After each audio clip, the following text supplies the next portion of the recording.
Another opportunity to come close to the water body. As you can see, this is a very beautiful place where you can take walk. Of course, some people even come here to fish.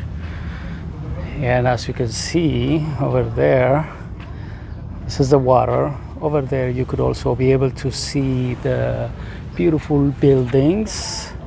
I will try to come closer so that you could be able to see the different corners of this place where you can enjoy nature, water, and also you could be able to take walk and exercise. And using this opportunity, what I'll try to do is I want to suggest one communication skill set that you want to really develop, which gonna help you outshine whether you are a professional or a leader or entrepreneur. Because when it comes to dealing with different people, sometimes challenging people, or the people you care about, or people for whom you don't have that much leverage. And this communication type is communicating feedback, especially providing tough feedback. This is one of the topics in many of our leadership development programs. And also sometimes organizations, they ask us to design a workshop or have a day workshop or webinar on this theme, providing effective feedback. When it comes to feedback, really you want to know a couple of things. The first thing you want to know is you want to make sure that you understand the different types of feedback. Okay, this is a very busy place. As you can see, people are hanging out there. By the way, if you see the, I don't know what you call it, a bridge. I don't think it's a bridge. Patio? I don't think so.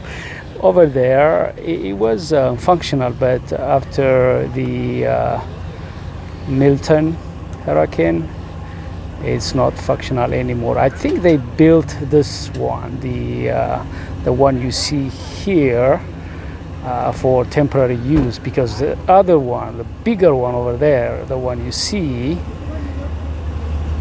is no more functional. Anyways, there are three types of feedback that you want to master. The first one is, people are parking here, instant feedback. This is a feedback where you want to provide right away. It doesn't wait. For example, somebody is talking but you can't listen them, you can't hear them, you cannot hear them. It could be just inside a webinar and you couldn't be able to hear them, or it could be someone is about to fall at the top of the cliff, or maybe they're about to break a law, something like that. This kind of feedback, it can't wait. You have to provide that feedback right away. The second type of feedback is called performance feedback. This is very common in the workplace, where you provide feedback to people that you are mentoring, coaching, and managing and leading. And also, of course, you can also provide feedback to the people that are leading you. I know this is one of the toughest feedback whenever we bring this up, when we encourage participants and in the workshops and also in the coaching programs, telling them you can't provide feedback to the people who are leading you upward. They always push back. Oh no, that's not possible. How can I provide feedback to my boss? Or even providing feedback to their superiors, upper management. My encouragement always is that you're not providing them feedback like you are their managers. You're not providing feedback to them as if you're telling them how to do their jobs, like you're providing feedback to somebody who is reporting to you. In that case, yes, you have leverage, and also the goal is helping the people that you are managing and leading to perform and become better. But in this case, you're not doing that. Whenever you provide feedback to your superiors, what you're doing is helping them know what's happening on the ground. You may be very close to the ground. You may be very, very aware of what's happening that they don't have. They may not know what's happening. Therefore, if you provide them feedback, they would appreciate you. Actually, the more people climb the corporate ladder, the more they are away from getting feedback, knowing what's happening in that company, in that organization, in that team.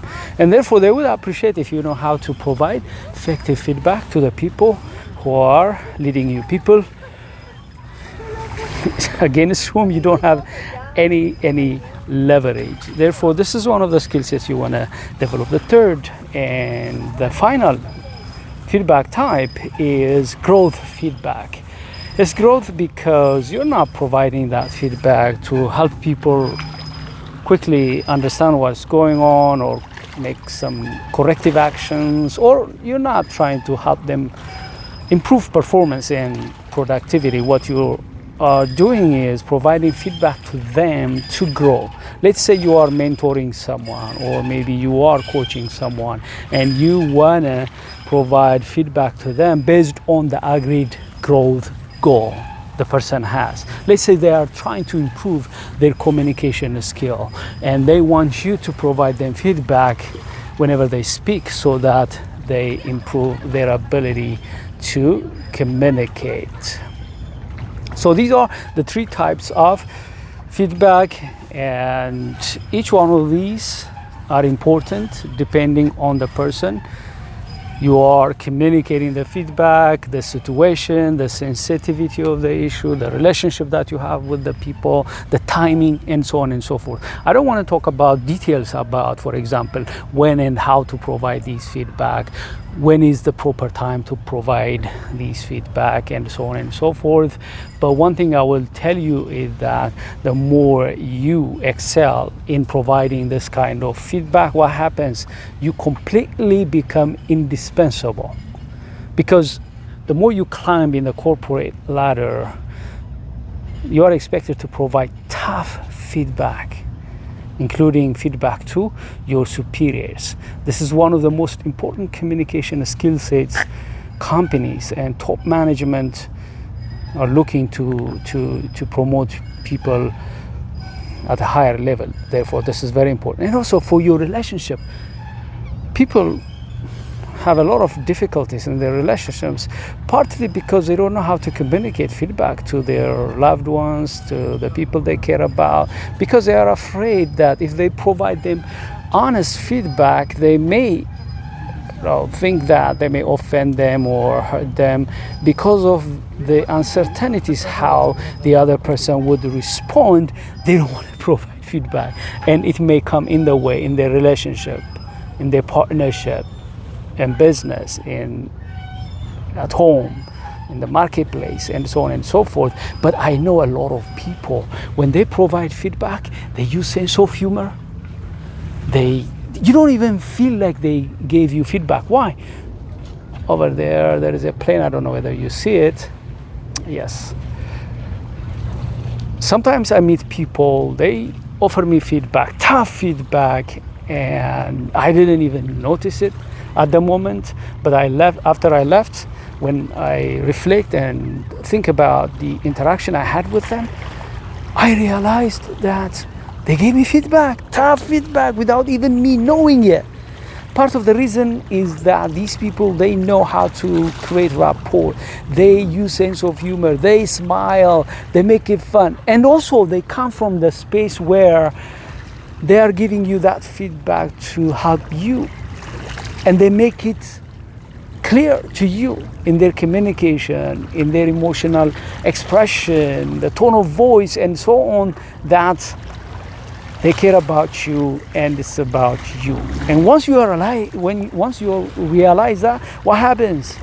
You take their feedback, even if it is something you don't want to hear, you take it and you act on it. At the end of the day, we have to know one thing about feedback. If we provide feedback and people don't act on it, it's useless.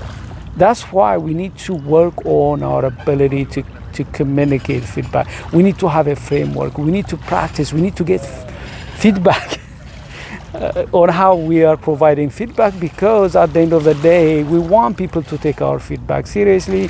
We want to improve our relationships. We want to help people grow, become better by providing feedback. And this is one of the advanced form of communication you want to develop, whether you are a professional leader or entrepreneur. Hope this helps. All right, bye-bye.